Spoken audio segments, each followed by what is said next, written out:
और अकाउंटिंग में क्या करते हैं अपन, तो क्लासिफाइंग के आगे वाली जो भी चीजें लाइक जैसे समराइजिंग है, trading and profit and loss account का प्रिपरेशन है, एनालिसिस ऑफ फाइनेंशियल स्टेटमेंट है, इंटरप्रिटेशन ऑफ फाइनेंशियल स्टेटमेंट है, कम्युनिकेट करना।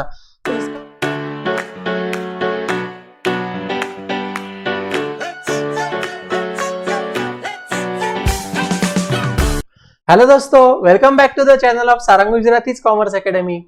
कैसे हो आप सब लोग? आई होप आप सब लोग बहुत अच्छे होंगे। तो दोस्तों, अभी तक मैंने 11th स्टैंडर्ड अकाउंट्स नाम के सब्जेक्ट के लगभग 19 लेक्चर्स अपलोड किए। आई होप अपने वो 19 के 19 लेक्चर्स बहुत अच्छे तरीके से देख लिए होंगे। दोस्तों, जो भी अपना लेक्चर नंबर 19 था, तो लेक्चर नंबर 19 में वहां पे मैंने चैप्टर नंबर 1 जिसका नाम था introduction to book keeping and accountancy, उसका हमने एक्सरसाइज स्टार्ट किया था। और वो वीडियो में हमने वहां पे एक्सरसाइज के पहले 3 क्वेश्चन सॉल्व कर लिए थे। अभी आज का जो भी वीडियो रहेगा दोस्तों, आज के इस वीडियो में यहाँ पे हम जो भी एक्सरसाइज अपना चल रहा है चैप्टर नंबर 1 का, तो एक्सरसाइज 1 अपन कंटिन्यू कर लेंगे। तो ये वीडियो में अपन जो भी क्वेश्चन नंबर 4 है, क्वेश्चन नंबर 5 और क्वेश्चन नंबर 6 है, ये अपन सॉल्व कर लेंगे। ठीक है, तो जल्दी से आ जाओ दोस्तों आपके टेक्स्ट बुक के पेज नंबर 17 के ऊपर। देखो यहाँ पे क्या लिखा है उन्होंने, state whether the following statements are true और फॉल्स विथ रीजंस। अच्छा, तो हमको यहाँ पे क्या करना है मालूम है क्या, कि उन्होंने जो भी यहाँ पे सेंटेंस दिया है, स्टेटमेंट दिया है, वो स्टेटमेंट सही है क्या गलत है, ये हमको वहां पे बताना है और साथ साथ में इसका रीजन भी बताना है। ठीक है, चलो तो जल्दी से पढ़ लेते। देखो पहला क्या बोल रहा है, book keeping and accountancy are one and the same thing. अभी आप मुझे एक बात बताओ, जो भी बुक कीपिंग है, बुक कीपिंग में क्या आता है दोस्तों, सिर्फ recording and classifying of business transaction आता है, बराबर है क्या नहीं। और अकाउंटिंग में क्या करते हैं अपन, तो क्लासिफाइंग के आगे वाली जो भी चीजें लाइक जैसे समराइजिंग है, trading and profit and loss account का प्रिपरेशन है, एनालिसिस ऑफ फाइनेंशियल स्टेटमेंट है, इंटरप्रिटेशन ऑफ फाइनेंशियल स्टेटमेंट है, कम्युनिकेट करना। तो इसका मतलब दोस्तों बुक कीपिंग और अकाउंटेंसी ये सेम है क्या, बोलो नहीं, ये दोनों क्या बोलो डिफरेंट कॉन्सेप्ट है, समझ रहे हो।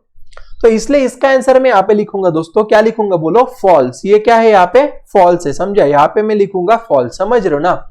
इतना ही याद रखना, बुक कीपिंग और accountancy both are different concept. ठीक है, और इसका रीजन क्या लिखोगे, तो वहां पे आप लिखना कि इन बुक कीपिंग ओनली, वहां पे अपन क्या कर सकते हैं बोलो, we only do recording of business transaction, classifying of the transaction. ठीक है, और अकाउंटिंग में क्या करते हैं, आप ऐसे लिख सकते हो, accounting start where book keeping ends, है ना, ऐसे आप वहां पे लिख सकते हो। अभी दूसरा यहाँ पे उन्होंने दिया दोस्तों, conservatism means to follow safe side, एकदम बराबर है। ध्यान दो कैसे, देखो दोस्तों, कंजर्वेटिज्म ये अपन ने कॉन्सेप्ट पढ़ा था अकाउंटिंग कॉन्सेप्ट के टाइम पे, राइट। तो वहां पे अपन ने कंजर्वेटिज्म बोलो या प्रूडेंस कॉन्सेप्ट बोलो। तो एक कंजर्वेटिज्म और प्रूडेंस कॉन्सेप्ट क्या बोलने का, कि बाबा फ्यूचर में अगर हमको ऐसा लग रहा है कि फ्यूचर में जाके वहां पे हमको लॉस हो सकता है, तो वो लॉस को क्या करो, अभी ही रिकॉर्ड करके रखो, तो इसको अपन कंजर्वेटिज्म बोलते। तो ये एकदम बराबर है। ठीक है, फ्यूचर को सेव करके रखना, दैट इज कंजर्वेटिज्म। तो इसका आंसर है बेटा आपका ट्रू। इसका क्या आंसर है बोलो, ट्रू। ठीक है, तीसरा, double entry system is based on the dual aspect concept, एकदम बराबर बोल रहा है। ठीक है ना, हमेशा रखना, जब भी हमको अकाउंटिंग करना है तो हमको अकाउंटिंग या डबल एंट्री सिस्टम पे करना है। मतलब वहां पे एक ट्रांजैक्शन का डेबिट इफेक्ट आएगा और दूसरे ट्रांजैक्शन का जितना हमने डेबिट किया उतना ही क्रेडिट वाला इफेक्ट आएगा, समझ रहे हो। तो मतलब यहाँ पे डबल एंट्री सिस्टम मतलब क्या, ड्यूअल एस्पेक्ट कॉन्सेप्ट। ठीक है, तो एकदम बराबर इसका आंसर आपका ट्रू आएगा। ठीक है दोस्तों, मुझे कमेंट में बताना कि जो भी अपन डिस्कस कर रहे हैं आपको एकदम टकाटक समझ रहा है या नहीं समझ रहा है। ठीक है ना, चलो आगे देखो क्या बोल रहा है, bank overdraft is an asset of the business. नहीं, बैंक ओवरड्राफ्ट मतलब ये अपना लायबिलिटी होता है। ठीक है, एग्जैक्टली बैंक ओवरड्राफ्ट क्या रहता है आपको मैं बता देता हूं, 2 मिनट में बता देता हूं। देखो दोस्तों, सबसे पहली बात तो एक याद रखना कि जो भी बैंक ओवरड्राफ्ट नाम का कॉन्सेप्ट है, तो ये बैंक ओवरड्राफ्ट फैसिलिटी सिर्फ वही लोगों को मिलता है जो लोग बिजनेस कर रहे हैं। ठीक है, तो जैसे कि फॉर एग्जांपल, ध्यान दो, आपको एक एग्जांपल बोल देता हूं। मान लो दोस्तों, for example Sarang sir business कर रहे हैं, सारंग सर का क्लासेस है, मान लो 2 मिनट के लिए उनका बिजनेस है। ठीक है, तो सारंग सर को क्या करना पड़ा, मान लो एक बंदे को, सारंग सर को 1 लाख रुपए का चेक देना है। ठीक है, और सारंग सर ने सामने वाले को 1 लाख रुपए में 1 लाख रुपए का चेक दे दिया, और जब भी मैंने उसको 1 लाख रुपए का चेक दिया तो उसने क्या किया होगा, वो चेक को बैंक में डिपॉजिट किया होगा, बराबर है क्या नहीं। लेकिन दोस्तों जब भी मैंने उसको 1 लाख का चेक दिया ना, तो मुझे याद ही नहीं था कि मेरे पास है ना मेरे बैंक अकाउंट में 1 लाख रुपया नहीं है, ठीक है। तो अभी यहाँ पे मुझे एक बात बोलो ना यारो, कि मेरे अकाउंट में अगर जितने अमाउंट का मैंने चेक दिया है, अगर उतना पैसा नहीं होगा तो क्या वो चेक पास हो पाएगा? क्या वो चेक क्लियर हो पाएगा? क्या बोलो? नहीं हो पाएगा, ठीक है। तो सामने वाले बंदे ने जब भी बैंक में वो चेक डिपॉजिट किया, तो मुझे मेरे बैंक मैनेजर का फोन आया, ठीक है। थोड़ा अच्छा पहचान है तो उसका फोन आया, और वो मुझे बोले कि सारंग सर देखो, आपका है ना 1 लाख रुपए का चेक लग गया है, लेकिन आपके अकाउंट में 95,000 ही है। तो सर एक काम करता हूं, अभी टेम्पररी में क्या करता हूं, वो चेक कैंसिल करने की जगह पे आपको बैंक की तरफ से 5,000 रुपया का पेमेंट कर देता हूं आपके बिहाफ पे, ठीक है। मतलब आपके बिहाफ पे बैंक पेमेंट कर देगा, और जो भी 5,000 रुपया कम है ना सर, वो आप क्या कर देना, हमको एक थोड़े दिनों में दे देना, ठीक है। उसके ऊपर का इंटरेस्ट वगैरह जो रहेगा वो जोड़ के आप मुझे दे देना, ठीक है। ऐसे मुझे कौन बोला? बैंक मैनेजर बोला। अभी आप मुझे एक बात बोलो ना, मेरे अकाउंट में 1 लाख रुपया थे क्या? नहीं था। फिर भी मेरा चेक क्या हो गया दोस्तों? क्लियर हो गया। कॉन्सेप्ट समझा के? फिर भी बैंक वाले ने मेरे बिहाफ पे थोड़ा सा पेमेंट करके वो चेक को पास करवा दिया, क्लियर करवा दिया, ठीक है। तो यही कॉन्सेप्ट को अपन बोलते हैं बैंक ओवरड्राफ्ट। तो हमेशा रखना बेटा, बैंक ओवरड्राफ्ट जो भी होता है ना, तो इसका मतलब हमने बैंक के पास से टेम्पररी लोन लिया हुआ है। कॉन्सेप्ट समझ रहे हो क्या? तो बैंक ओवरड्राफ्ट है ना बेटा, ये हमारे लिए लायबिलिटी होता है। तो ये यहाँ पे उन्होंने एसेट बोला है, तो ये फॉल्स है। क्या है बोले? ये फॉल्स है। इसका आंसर फॉल्स है, ठीक है। चलो अभी आगे जाते हैं। देखो क्या बोल रहा है, solvent person is a person whose assets are more than his liabilities। Obviously ना यार, समझ रहे हो? सॉल्वेंट पर्सन मतलब कौन? ऐसा पर्सन होता है जिसके एसेट से उसके लाइबिलिटीज से क्या होंगे? बोलो ज्यादा होंगे। उसके बिजनेस ऑब्लिगेशन से उसके पास जो भी एसेट्स है वो ज्यादा है, तो वो केस में अपन उसको क्या बोलेंगे? बोलो सॉल्वेंट पर्सन। तो इसका आंसर क्या आएगा बेटा? ट्रू आएगा। इसका आंसर क्या आएगा बताओ? सॉल्वेंट पर्सन वाला ट्रू आएगा, ठीक है। Very good. अभी आगे कि देखो क्या बोल रहा है, cash discount does not appear in the books of accounts. अभी देखो यारो, हमेशा याद रखना, हमारे बुक्स ऑफ अकाउंट्स में हम सिर्फ ट्रेड डिस्काउंट को रिकॉर्ड नहीं करते। किसको रिकॉर्ड नहीं करते? ट्रेड डिस्काउंट को रिकॉर्ड नहीं करते। कैश डिस्काउंट तो ट्रांजैक्शन होने के बाद सामने वाले ने जल्दी पेमेंट करना चाहिए इसलिए दिया जाता है, समझ रहे हो? तो इसका मतलब दोस्तों, cash discount does not appear in the books of accounts से गलत है। Cash discount is always recorded in the books of account. समझ रहे हो? तो ये गलत बोल रहा है यहाँ पे, तो इसका आंसर है फॉल्स। इसका करेक्ट आंसर, अगर हमको कोई डिस्काउंट अगर बुक्स ऑफ अकाउंट्स में नहीं डालना है, तो उसका अपन आंसर यहाँ पे लिख सकते थे, ट्रेड डिस्काउंट होता है जो बुक्स ऑफ अकाउंट में रिकॉर्ड नहीं करते, ठीक है। अभी आगे यहाँ पे लिखा है दोस्तों, a transaction is concern with money और मनीज वर्थ। तो आप मुझे एक बात बोलो यारो, कि जब भी अपन कोई भी ट्रांजैक्शन की बात करते, राइट, तो उसका कोई तो भी मॉनेटरी टर्म्स में वैल्यू होना चाहिए कि नहीं होना चाहिए? बताओ। अगर आप ऐसा कोई ट्रांजैक्शन कर रहे हो जिसका कोई मॉनेटरी वैल्यू ही नहीं है, तो उसका कोई फायदा है क्या? बोलो बिल्कुल नहीं है। समझ रहे हो? उसको अपन रिकॉर्ड ही नहीं कर सकते। तो क्या बोल रहा है वो? A transaction is concern with money और मनीज वर्थ। तो इसका आंसर क्या आएगा? बोलो जल्दी से, फटाक करके बोलो। ट्रू आएगा। क्या आएगा बेटा? ट्रू आंसर आएगा, ठीक है। तो इसका आंसर आएगा बेटा अपना ट्रू, ठीक है। चलो अभी 8th वाला देखते हैं, क्या दिया यहाँ पे? Accounting is the language of business. Obviously, क्योंकि अकाउंटिंग क्या करता है? हमारे बिजनेस में हमको फायदा हो रहा है क्या नहीं, नुकसान हुआ है क्या, कितने एसेट्स है, कितने लायबिलिटी, ये सब बताता है। तो ये क्या कर रहा है? हमको बिजनेस के बारे में इंफॉर्मेशन दे रहा। इसलिए अकाउंटिंग क्या है? बोलो हमारे बिजनेस का लैंग्वेज है। अकाउंटिंग क्या है? बिजनेस का लैंग्वेज है, ठीक है। तो इसका आंसर आएगा बेटा आपका ट्रू। क्या आंसर आएगा बताओ? ट्रू आंसर है ना। सर बहुत ही भारी समझ रहा हमको, मुझे पता है आपको बहुत अच्छे से समझता होगा। चलो अभी आगे आ जाओ 9th वाला। In earlier times of civilization accounting was done by owners. थोड़ा याद करो, हमने चैप्टर में एकदम फर्स्ट सेकंड पेज पे अपन ने ऐसे कुछ पढ़ा था, याद आ रहा है आपको? देखो दोस्तों, सिविलाइजेशन के टाइम पे मतलब जहां पे ना थोड़ा सा डेवलप हो रही थी हर एक चीज, राइट, तो वो टाइम पे दोस्तों जो भी अकाउंटिंग किया जाता था ना, वो एजेंट्स करने के, ठीक है। जो रिच पीपल थे ना, तो वो सभी रिच पीपल, वेल्दी पीपल के बिहाफ पे अकाउंटिंग तभी एजेंट्स करने के, ओनर नहीं करने के, ठीक है। तो यहाँ पे ओनर जो लिखा है वो गलत है, यहाँ पे एजेंट्स रहेगा, ठीक है। तो यहाँ पे ओनर्स बोला, इसलिए आंसर क्या रहेगा? बोलो फॉल्स आंसर रहेगा, ठीक है। In the earlier times of civilization accounting was done by, कौन करता था? एजेंट करता था। यहाँ पे उन्होंने ओनर दिया है तो गलत है, इसलिए यहाँ पे मैंने क्या लिखा है? बोलो फॉल्स लिखा है। आगे book keeping is useful to find out all tax liabilities. अभी मुझे एक बात बताओ नेहरू, अगर हमने बुक कीपिंग किया तो हमको यह पता चलेगा कि हमारे बिजनेस में हमने कितना प्रॉफिट कमाया, और हमने जितना भी प्रॉफिट कमाया होगा वो प्रॉफिट के ऊपर हमको इनकम टैक्स वगैरह पे करना पड़ेगा। और अगर मैं अदर टैक्सेस की बात करूं जैसे कि फॉर एग्जांपल जीएसटी वगैरह, तो जीएसटी वगैरह तो हमको सेल्स पे भरना पड़ेगा। तो मतलब दोस्तों अगर हमने बुक कीपिंग किया तो ही हमारे बुक्स ऑफ अकाउंट्स हमको पता चलेंगे, तो ही हमको पता चलेगा हमारा कितना प्रॉफिट है, हमारा कितना सेल, लाइक वाइज।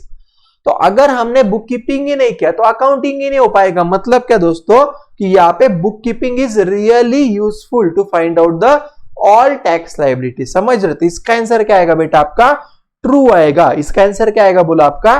ट्रू आएगा। ठीक है, तो दोस्तों मैं ऐसे उम्मीद कर सकता हूं क्या? मुझे कमेंट में बताओ कि जो भी क्वेश्चन नंबर 4 में यहाँ पे ट्रू और फॉल्स दिए हुए थे आपको हर एक चीजें टकाटक समझा, मुझे कमेंट में पक्का बता देना। ठीक है, चलो तो अभी मैं आगे जा रहा हूं, तो जल्दी से आ जाओ दोस्तों आप सब लोग आपके टेक्स्ट बुक के पेज नंबर 18 के ऊपर। ठीक है, देखो यहां पे क्या लिखा है, डू यू एग्री और disagree with the following statements. एकदम आसान है, उन्होंने नीचे कुछ वहां पे स्टेटमेंट्स दिए है, वो बोल रहा है इसके साथ आप एग्री हो या नहीं हो। ठीक है, अभी ध्यान दो, यहां पे सबसे पहले उन्होंने बोला है दोस्तों accounting is useful only to the owner.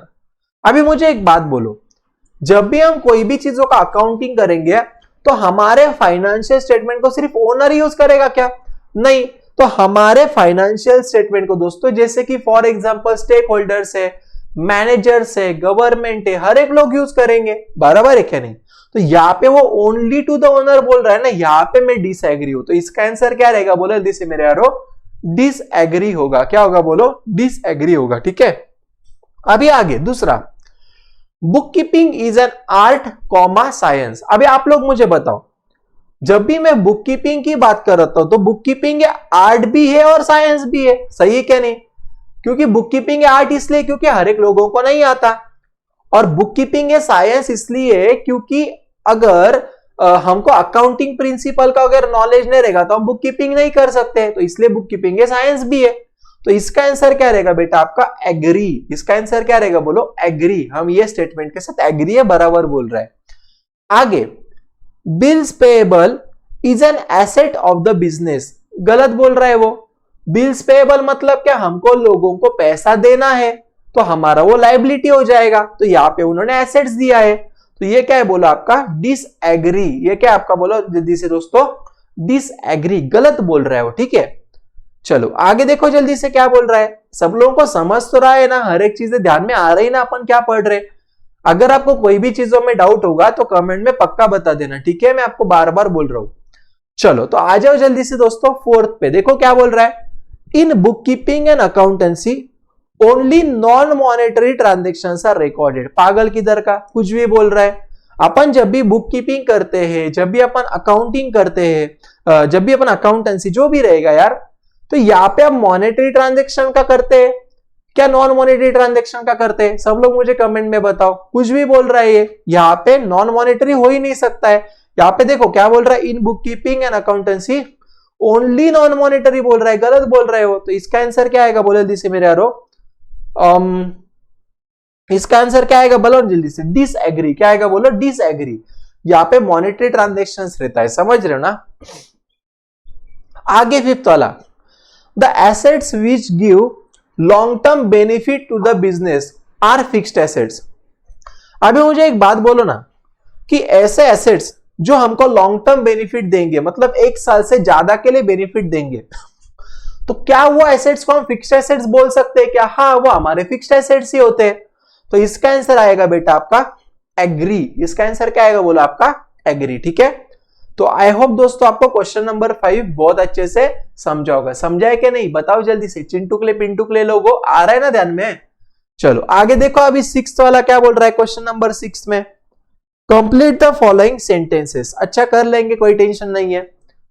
देखो क्या बोल रहा है वो, revenue arising as a result of business transaction is known as. क्या बोल रहा है वो, कि जब भी हम कोई भी बिजनेस ट्रांजेक्शन को करते हैं और उसकी वजह से अगर हमको कोई रेवेन्यू मिल रहा है तो उसको हम क्या बोलते हैं? तो वहां पे लिख के लो सब लोग, इसको हम बोलते हैं दोस्तों इनकम। क्या बोलते हैं बोलो? इनकम बोलते हैं। ठीक है, वहां पे लिख के लो, revenue arising as a result of business transaction. Business transaction की वजह से जो भी हमको रेवेन्यू आ रहा है उसको हम इनकम बोलते, याद रखना। आगे, excess of gross profit over operating expenses. ठीक है, तो एक बात बोलूं दोस्तों, अभी के लिए इतना याद रखो यारो, एक याद रखना, एक कॉन्सेप्ट होता है जिसका नाम होता है ऑपरेटिंग प्रॉफिट। क्या नाम होता है? Operating profit. ठीक है, जब भी मैं आपको फाइनल अकाउंट्स पढ़ाऊंगा ना, तो वो टाइम पे कॉन्सेप्ट आएगा, समझ रहे हो? तो ऑपरेटिंग प्रॉफिट का क्या मतलब होता है? ऑपरेटिंग प्रॉफिट का मतलब होता है कि हमारे बिजनेस ऑपरेशन में से हमको कितना पैसा मिला, समझ रहे हो? तो इतना ही याद रखो, अगर मेरे ग्रॉस प्रॉफिट में से अगर मैं ऑपरेटिंग एक्सपेंडिचर को माइनस कर दूं, ठीक है, तो मुझे यहां पे मिलेगा दोस्तों ऑपरेटिंग प्रॉफिट। मुझे क्या मिलेगा बोलो? Operating profit. समझा? तो अगर मैं ऐसा बोलूं कि मेरा ग्रॉस प्रॉफिट मेरे ऑपरेटिंग एक्सपेंसेस से ज्यादा है, मतलब यहां पे इसका हो गया कि मेरे पास क्या मिला बोलो? मुझे ऑपरेटिंग प्रॉफिट मिला। ठीक है, तो अभी के लिए याद रखो, whenever your gross profit is more than your operating expenses, in that situation you will get what? बोलो जल्दी से, कमेंट में बताओ क्या आएगा आपको? ऑपरेटिंग प्रॉफिट मिलेगा। ठीक है, तो यहां पे आप लिख देना दोस्तों ऑपरेटिंग प्रॉफिट, यहां पे आप लिख देना ऑपरेटिंग प्रॉफिट। अभी आगे, an expenditure which is basically revenue in nature but benefit of which is not exhausted with in 1 year. अच्छा, मतलब वो क्या बोल रहा मालूम है क्या? कि आपने कुछ तो भी ऐसा एक्सपेंडिचर कर दिया जो रेवेन्यू नेचर का है, लेकिन जिसका बेनिफिट आपको मोर देन 1 अकाउंटिंग ईयर मिलने वाले। आपको अमिताभ बच्चन जी का एग्जांपल याद आ रहा है क्या? मैंने आपको बताया था, देखो मैंने आपको बताया था, थोड़ा थोड़ा याद करो, रिकॉल करने की कोशिश करो, आपको आ जाएगा। ध्यान देना दोस्तों, ऐसे कॉन्सेप्ट को अपन बोलते हैं डेफर्ड रेवेन्यू एक्सपेंडिचर। क्या बोलते हैं बोलो? Deferred revenue expenditure. मतलब क्या? हमने करंट ईयर में पेमेंट तो कर दिया है, लेकिन उसका बेनिफिट हमको आगे भी मिलने वाला है। ठीक है, तो इसका आंसर आप लिख के रखो, इसको क्या बोलते हैं? Deferred revenue expenditure. सर तुम बहुत ही भारी पढ़ाते हैं ना, एकदम डीप में जा रहे हो, बहुत मजा आ रहा है सर। चलो अभी 4th पे आ जाओ, देखो क्या बोल रहा है, the amount deducted by the seller from the list price. अभी ध्यान दो यारो, list price, catalogue price, MRP, selling price, है ना, ये सभी में से अगर सेलर ने कुछ अगर अमाउंट डिडक्ट किया होगा at the time of sale, sale के टाइम पे, तो उसको अपन बोलते हैं दोस्तों ट्रेड डिस्काउंट। याद रखना यार, ये हमेशा आएगा आपको। ठीक है, catalogue price, list price, MRP, selling price, ऐसे आपको बार बार वो तंग करेंगे, तो इसको आपको क्या याद रखना है? बताओ जल्दी से, ट्रेड डिस्काउंट याद रखना है। आगे देखो क्या बोल रहा है, a person to whom business owes money for the goods and services. अभी मुझे एक बात बोले यार, ओज का मतलब होता है पैसा देना है। तो जो भी पर्सन को हमको पैसा देना है वो पर्सन कौन होता है बोलो? क्रेडिटर। कौन होता है बताओ ना? क्रेडिटर होता है। कॉन्सेप्ट समझा क्या? तो इसी तरीके से दोस्तों आपके चैप्टर नंबर 1 का पूरा एक्सरसाइज अपन ने कंप्लीट कर दिया। ठीक है, तो लगभग 20 वीडियोस में, हर एक वीडियो बहुत बड़ा नहीं है, आपने ऑब्जर्व किया होगा, तो 20 मिनट्स ऑन एन एवरेज पकड़ लो। कुछ वीडियोस 28 के भी रहेंगे, 25 मिनट्स के भी रहेंगे, कुछ वीडियोस 14-15 मिनट्स के भी रहेंगे। तो ऑन एन एवरेज हमने हर एक लेक्चर 20 मिनट्स का किया इंटू 20 लेक्चर्स, मतलब 400 मिनट्स, राइट। और 400 मिनट्स डिवाइडेड पर अगर आप 60 करोगे तो लगभग 6.5 घंटे में अपन ने पहला chapter two the point with exercise complete किया। ठीक है ना, तो वैसा ही अभी ये जो भी चैप्टर मैंने पढ़ा है, ऐसा ही दोस्तों मैं आपको अकाउंट्स के हर एक चैप्टर पढ़ाने वाला हूं। ठीक है, सिर्फ अगर आपको बाकी के कोई सब्जेक्ट्स जैसे चाहिए होगे ना, जैसे इकोनॉमिक्स है, एसपी है, ओसीएम है, इंग्लिश है, मैथमेटिक्स है, इंफॉर्मेशन टेक्नोलॉजी है, ठीक है, तो ये सभी चीजें ना हम आपको प्राइवेट क्लासेस में पढ़ाएंगे, जिसपे हम आपको अपने एकेडमी के नोट्स वगैरह सब कुछ देंगे। उसमें क्वेश्चन पेपर सॉल्व करना, रिवीजन करवा के लेना, चैप्टर वाइज टेस्ट करना, ये सब कुछ चीजें अपन करते हैं। ठीक है, तो अगर आपको लगता रहेगा कि सारंग सर बहुत ही भारी पढ़ा रहे, तो अपने यहाँ पे बाकी के भी फैकल्टीज जैसे प्रीति मैम है, अक्षिता मैम है, बोरा सर है, बहुत सारे लोग हैं। ठीक है, आपको एकदम भारी पढ़ा देंगे, वो समझ रहे हो। तो अगर आपको चाहिए तो आप बाकी के सब्जेक्ट्स के लिए एडमिशन ले सकते हो, और अकाउंट्स में अगर आपको लग रहा है कि आपको प्राइवेटली पढ़ना है तो वहां पे आप ले सकते हो, वहां पे अपन नोट्स में से पढ़ते हैं, ठीक है। तो आप मुझे वैसे बता देना। चलो तो आज के लिए बस इतना ही दोस्तों। अगर आपको वीडियो अच्छा लगा होगा तो वीडियो को पक्का थम्स अप कर देना, याद से करने का, ठीक है। और आपके जितने भी फ्रेंड्स सबको शेयर करना, चैनल को सब्सक्राइब करना और नोटिफिकेशन बेल आइकन को ऑन करके रखना। और मैंने डिस्क्रिप्शन में व्हाट्सएप ग्रुप अपना यूट्यूब का फैमिली का अलग है, और टेलीग्राम ग्रुप मैंने लिंक डाल दिया है, उसमें आप कनेक्ट कर लेना, ठीक है।